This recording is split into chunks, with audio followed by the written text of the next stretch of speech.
नमस्कार सभी प्यारे मित्रों को। तो दोस्तों इस वक्त दोपहर के 12 बज रहे हैं और सूर्य जो है हमारे सर के ऊपर 90 डिग्री के एंगल के हिसाब से आ चुके हैं। और धूप जो है, हालांकि नवंबर का महीना चल रहा है, इतनी चुभ नहीं रही है। हालांकि मीठी मीठी धूप जो है वो बहुत ही जो है वो दिल को भाती है और अच्छा लगता है। और शरीर को भी इसकी ज़रूरत होती है एज ए विटामिन डी के लिए, जैसा कि आप सबको पता है इतना ही महत्वपूर्ण होता है हम सब के लिए।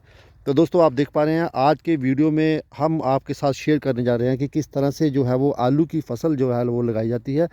तो इसी के साथ सभी जो मेरे मित्रगण हैं और जो हमारे किसान भाई हैं उनके लिए भी मैं आपको कुछ जो अहम बातें हैं वो थोड़ा शेयर करना चाहता हूँ यहाँ पे। तो दोस्तों सबसे पहले तो आलू की खेती लगाने के लिए आपको ज़मीन तो खैर वो सबको मालूम ही होगा कि उसकी ज़रूरत होती है। हालांकि जो हमारे बागवानी करने वाले दोस्त हैं वो भी इसको अगर चाहें तो अपने प्लास्टिक के कंटेनर्स या ग्रो बैग्स में आप इसको जो है वो इसको कल्टीवेशन इसकी कर सकते हो। और इसके अलावा अगर चाहो तो गमलों में भी आप इसको लगा सकते हो। तो कुल मिला के आपको अगर हम बात करें दोस्तों तो ये हालांकि जो ज़मीन थी, कल हमने यहाँ से इसको ट्रैक्टर से बुआई की थी अच्छे से, और कम से कम 6 इंच के गहरे इसका जो डेप्थ थी वहाँ तक इसको जिसको टिल्टी की सॉइल की टिल्टिंग कर दी। उसके बाद दोस्तों मैंने यहाँ पर्सनली यहाँ पे कल इवनिंग में ये इस तरह की जो रोज़ हैं मैंने बनाई यहाँ पे। हमें यहाँ पे इसको देसी अपनी लैंग्वेज में इसको आड़ कहते हैं। और आप देख रहे हैं कुल मिला के 19 रो यहाँ पे मैंने बना दी हैं। यहाँ पे इस तरह से मिट्टी जो है फावड़े की मदद से आप दोनों तरफ जो है वो मिट्टी बना के एक इस तरह से माउंटेन जैसा इसको एज ए बेडिंग बना सकते हैं। उसके बाद दोस्तों आप थोड़ा सा दूर से मैं दिखा रहा हूँ व्यू, यहाँ से कुछ ऐसा दिखाई देगा आपको, जैसे आपको लगेगा जैसे कि कोई एक ड्रेनेज सिस्टम बनाया हुआ, बट ये ड्रेनेज सिस्टम नहीं है।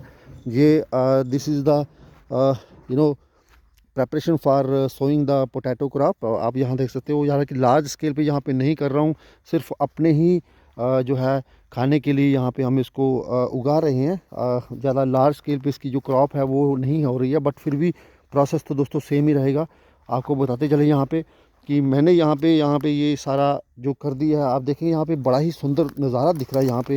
हालांकि फसल हमें मिलेगी या नहीं मिलेगी that is a secondary issue, but आप यहाँ से अगर आपको दिखाऊं मैं व्यू आपको, तो आपको बड़ा ही सुंदर दिखेगा।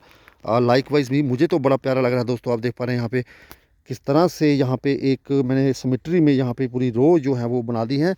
लास्ट ईयर भी लगाए थे, आपके साथ वीडियो भी शेयर किया था। और अगर आप जो देखा होगा अपलोड हो चुका है ऑलरेडी, उसकी जो हार्वेस्ट हुई थी और वो भी हमने उसकी वो शेयर की थी।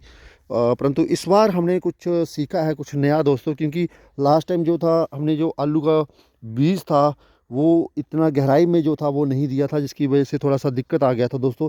तो आपको हमेशा ये इंश्योर करें कि जब भी आप पोटैटोज़ की जो लगाना चाहें उनको, तो कम से कम ये 6 इंच का या फिर 5 इंच की गहराई में जाके उसका जो बीज है वो जो है बोना चाहिए, ताकि वो उसके बाद अगर हम वाटरिंग भी करते हैं तो वो बाहर नहीं आता है। तो बीज जो मैंने 10 किलो लाए थे तो यहाँ पे मैंने निकाल दिए हैं। ये आप देख पा रहे हैं मेरे सामने, ये हैं आलू के बीज। हालांकि आलू का जो मेन आलू होते हैं वो भी अगर आप काट के लगा सकते हो, बट उसकी जो है थोड़ा सा एक तो उसकी एवरेज कम निकलती है, और साथ ही साथ में उसके जो आइज़ होती है वो निकली नहीं होती हैं दोस्तों। तो पोटैटो का बीज होता है ये अलग किस्म का होता है, थोड़ा सा ये स्पेशलाइज्ड बीज होता है, सीड्स होते हैं। तो इस तरह का साइज इसका इतना ही होगा। तो आपको ये यहाँ पे इस तरह से मैं आपको दिखाऊंगा कि किस तरह से, और खुरपी की मदद से या फिर किसी और टूल की आप हेल्प से आप इनको यहाँ पे जो है इसको लगा सकते हो। और उसके बाद जो है आप इसको ऊपर कवर कर दीजिए, और फिर ठीक 10 दिन के बाद आप देखोगे कि आलू के जो नन्हे नन्हे पौधे हैं वो अंकुरित होना शुरू हो गए हैं। उसके बाद आप एक सिंचाई की इसको कर दीजिए, और थोड़ा सा एक फर्टिलाइज़र आपके अगर पास हो, फर्टिलाइज़र देसी फर्टिलाइज़र हो, काऊ डंग हो, जहाँ कुछ भी हो वो भी आप दे सकते हो। अगर डीएपी है आपके पास वो भी 1 किलो के हिसाब से आप इसको यहाँ पे दे सकते हो आराम से। फिर उसके बाद एक और नेक्स्ट जो फेज़ आएगा जहाँ पे इसको थोड़ा सा घास हो जाएगा, वो इसको निकालना पड़ेगा और गुड़ाई करनी पड़ेगी। और जो मिट्टी जो आप देख रहे हैं ये नीचे पड़ जाएगी, इसको दोबारा से हमें ऊपर रखना है।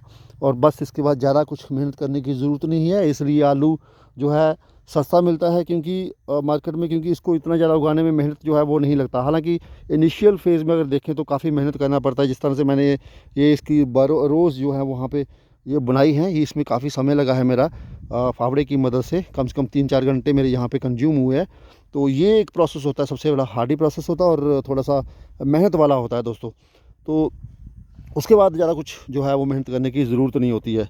तो आप देखा आपने किस तरह से जो है आलू की फसल जो है, आलू की जो वेजीज़ है वो हम जो है वो ग्रो कर सकते हैं बड़े ही आसानी तरीके से। ठीक है जी। तो चलिए हम आपको थोड़ा सा 1-2 आलू का जो बीज है वो हम ग्रो करके या फिर आपको सारी प्लांट करके आपको बताएंगे। जैसे दोस्तों ये बीज है हमारे पास, और ये आ गई मेड आ गई। आपको बताऊँ, यहाँ पे बैठा हूँ, आ लड़की सुबह अर्ली इन द मॉर्निंग में यहाँ पे लग चुका था, जैसे कि छुट्टी थी, और आलमोस्ट मैंने 10-15 जो है वो रोज़ मैंने कंप्लीट कर दी हैं। और यहाँ पे फिर मुझे ख्याल आया क्यों ना जो है ये मेहनत का काम जो है अपने बागवानी करने वाले दोस्तों के साथ भी शेयर किया जाए, और साथ ही साथ एज ए मेमोराइज जो मोमेंट्स हैं वो हो जाए यहाँ पे। तो चलिए फटाफट इस तरह से आप यहाँ पे इसको कर दीजिए, और बीज जो है आराम से यहाँ पे आप इसको नीचे फेंक दीजिए, और जैसे ही आप इस खुरपी को बाहर निकालोगे तो ये ऑटोमेटिकली नीचे चला जाएगा, राइट। तो बस उसके बाद यहाँ से इसको ऐसे जो है मिट्टी से कवर कर दीजिए और हल्का सा पुश कर दीजिए, हिट कर दीजिए, ताकि इसके अंदर मॉइस्चर जो है मेंटेन रहेगा, और जो आपका बीज है वो आसानी से अंकुरित हो जाएगा, यानी कि जर्मिनेट हो जाएगा। ठीक है जी। तो ये था एक हल्का सा आपको एक ट्रायल। तो इस तरह से मैंने जो है सारे के सारे आलू के बीज यहाँ पे लगा दिए ऑलमोस्ट। ये 5 और 6 रोज़ जो है वो बचती हैं, तो ये मैं इसके बाद लगा दूंगा। उसके बाद जो नेक्स्ट अपडेट होगा वो हम आपके साथ ज़रूर शेयर करेंगे, जब जो आलू हैं वो अंकुरित होके बाहर निकल जाएंगे। तो ठीक है दोस्तों, इसी शब्दों के साथ हमें दीजिए विदाई। आपका दिन शुभ रहे और आपकी ज़िंदगी जो है खुशियों से हमेशा महकती रहे।